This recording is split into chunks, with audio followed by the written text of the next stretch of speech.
ঘুম থেকে তুলে সোপায় দিয়েছি, কিছুতেই সকাল উঠতে চায় না। প্রত্যেক বাচ্চার এরকম হয়। এবারে দেখো ওকে আমি ব্রাশটা দিয়ে দেব।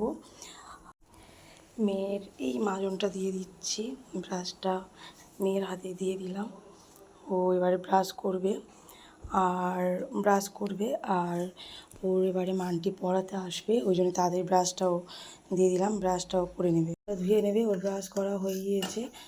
আর ওর আজকে ডেলি ব্লগটা তোমাদেরকে শেয়ার করব। ও একা একা মুখটা ধুয়ে নিচ্ছে। ও মুখটা ধুয়ে নিয়ে তারপরে আর আন্টি তো পড়াতেই আসবে। ও মুখটা দেখো, মুখটা ধুয়ে নিচ্ছে। গুড মর্নিং সবাইকে। আজকে সকাল থেকে একটু আকাশটা মেঘ করেছিল আর বৃষ্টিও হয়েছে। আর মোটামুটি সকাল আছে বৃহস্পতিবার, সকালে আমার ঠাকুরের জলখাবার দেওয়া হয়ে গিয়েছে। টুকিটাকি যে কাজগুলো ছিল সেগুলোও হয়ে গিয়েছে। এবার 8টার সময় মেয়ের টিচার পড়াতে আসবে বাড়িতে, ওই জন্য মেয়েকে তুলে ব্রাশটা দিয়ে দিলাম। তারপর মেয়ের স্কুল আছে। আর আজকে সারাদিন মেয়েকে নিয়েই ভিডিও দেব, তোমরা দেখতে থাকো। আর চলো, চলে এসেছি। এবার আমি আমার মেয়েকে 2টো আমন্ড বাদাম দেব। ও 2টো আমন্ড বাদাম খেয়ে নেবে।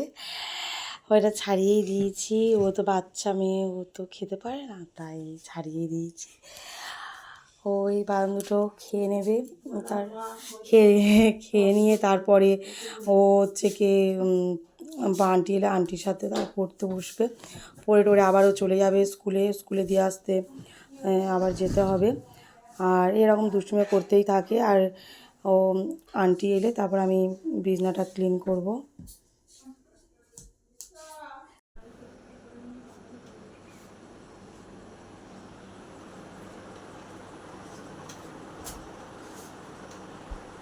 স্কুলে গেলে ভাত আলু ভাতে ঘি দিয়েই খেয়ে যায়। আমার মা খাইয়ে দিচ্ছে, এটা আমার মা খাইয়ে দিচ্ছে। আর ও স্কুলে গেলে ঘি আলু ভাতে দিয়ে খেয়ে যায়।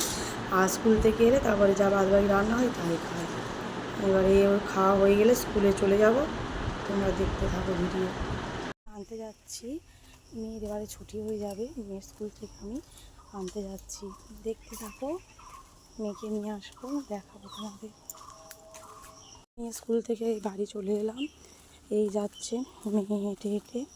মেয়ের ব্যাগ আমার পিঠে, প্রচণ্ড রোদ, বৃষ্টি হচ্ছে আর রোদ উঠছে। এবারে যাই বাড়ির থেকে। পড়া হয়নি, সন্ধেবেলায় হচ্ছে গিয়ে মেয়ে পড়াতে এসেছিলো, ও টিফিন খেয়ে পড়তে বসেছে। আর এখন হচ্ছে রাতের ডিনারটা করছে, ও ডিমের তরকারি দিয়ে ভাত খাচ্ছে। আর এবারে খাওয়ার পরে আর কি করবে সেটা আমি পরে দেখাবো।